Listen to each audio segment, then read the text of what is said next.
My name is Huber. I've been in this town for 29 years. I came here,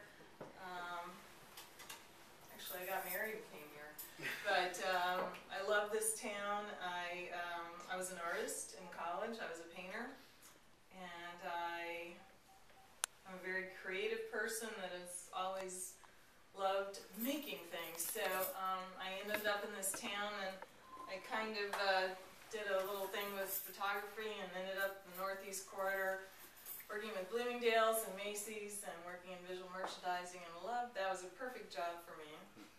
But then the whole family thing sort of started kicking in for me, and said I was actually in the unemployment line 9 months pregnant, and I said I need to get a job that's not so seasonal. So I ended up working for MBNA for 16 years of my career. So I had done the whole corporate thing and been in marketing and advertising my whole career. Left there when they were selling to Bank of America. I went and worked with Gore for about 4 years. And right now I am not working. I did a Gore, I was working with the automotive industry, and their #1 client was Chrysler and GM, so that tells the story right there. When they went bankrupt, marketing jobs kind of went by the wayside, so I did a contract job with Bank of America's advertising agency most recently. And right now, I am thinking I'm going for a second round of interviewing with Delaware Hospice. And I'm looking at about cutting my income in about half. But I feel very, it's a calling for me right now. And so I'm going to try to figure out, my sister says, Cheryl, follow what you're good at and what you love, and the money will come. So I'm thinking that it might work out. I don't know. But also thinking about entrepreneurial opportunities on top of that. So I have a lot of ideas, and I love listening to all the great, wonderful ideas that are here. I've thought about custom wine charms. I'm taking words, and I've worked with clay, and I've thought about combining silver and pottery and words, and so I have a lot of ideas, but that's my story, and so anybody needs any help with anything? Jill, I have a question. Sure. So, what drew you to the hospice job? Well, I recently lost my mother in August. We dealt with a good 10 years of Alzheimer's with her, and my sister's a writer. She is actually the agency of record for Bank of America right now, and very prolific and awesome, and writes for the healthcare industry.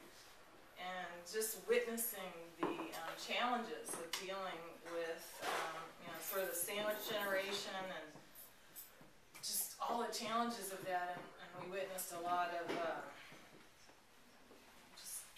my mother was in between assisted living, and they get to a point in their behavior where they can't stay at assisted living, and they can't stay in the geriatric psych unit, and you're like,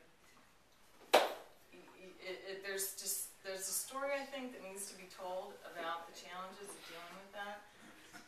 So dealing with hospice was a very positive experience, and I think now with healthcare changing as it has, and realizing that there are different options, that I could be an advocate for that. And so having experienced that and the positive direction that hospice is headed, it was interesting that the man that is the hiring manager for the position that I'm going for next week, he said, everyone that works for me thinks that they all think they're sort of like a Florence Nightingale descendant. He said it's a real challenge because even though hospice is, they're non-profit, and then there's profit hospice.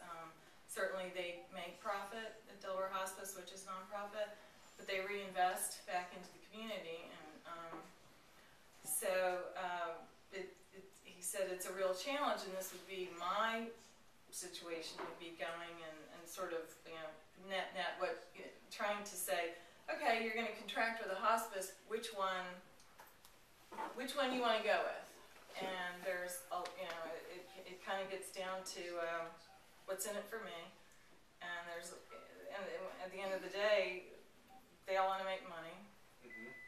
Wow. And so that would be, the care in my mind is, and the quality of care is what I would be selling, the net. So, I don't know how it's going to work out, but I'm looking forward to the possibility.